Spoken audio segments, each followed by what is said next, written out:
Good morning once again. We're returning now to that trade war with the United States and Canada, where U.S. President Donald Trump is calling out high Canadian tariffs on American dairy products. Canada has been ripping us off for years on tariffs for lumber and for dairy products. 250%. Nobody ever talks about that. Trump says he plans to introduce reciprocal tariffs on lumber and dairy products in April. His comments raising questions about the penalties that we apply.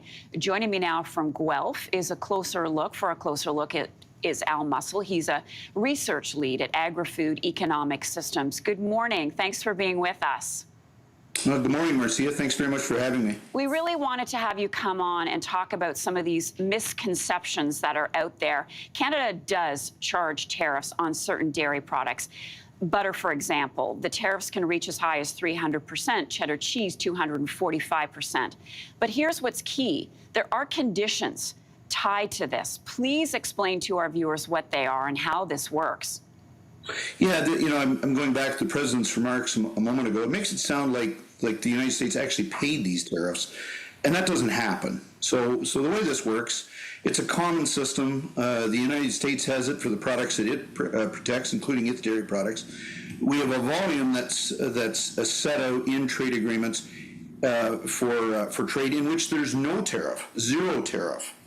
It's when you exceed that level that you run into these much higher tariffs. So the imports that Canada has of dairy products from the United States essentially have faced zero tariff.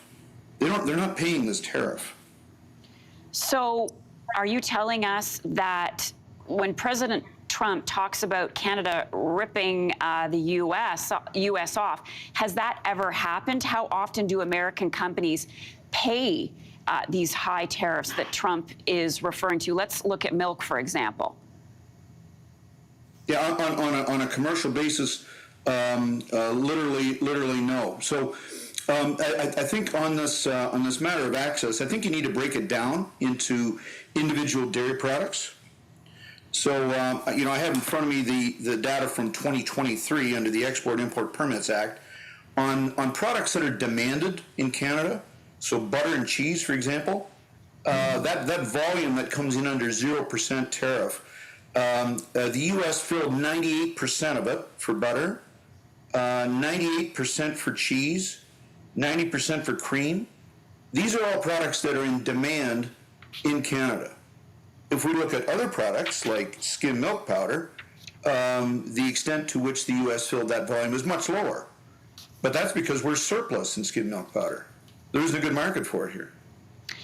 So Trump negotiated and signed CUSMA, that agreement between Canada, the United States, and Mexico, and he called it the best trade deal ever at the time. What concerns do you have about possible concessions he's trying to get from us now if he is reversing his position on it? Well, I guess the biggest concern is we don't know. As far as I know, the United States has not said what they would like from Canada with regard to dairy. In a usual situation, the United States would be requesting an expansion of that volume that comes in at 0% tariff, and we would maybe consider that on its merits. They also have concerns about how the import permits are allocated in Canada, and again, we would maybe give due thought to that. But that's not the style of this administration that we've seen so far. They tend to move fast and break things. So we simply don't know what they want. So it's a little bit difficult to say. And with regard to concessions, Marcia, let's be honest here. This administration has violated rather egregiously the treaty that we have with them under CUSMA and continues to. And they also betrayed us to the Russians. So I don't know how much trust there is there to make any kind of concession, frankly. Al, thanks so much. Al Mussel is the research lead at Agri-Food Economic Systems. Appreciate your time with us. We'll be right back after a quick break. If you like that video, make sure to subscribe to the Your Morning YouTube feed, where you can find all kinds of new content posted every weekday morning.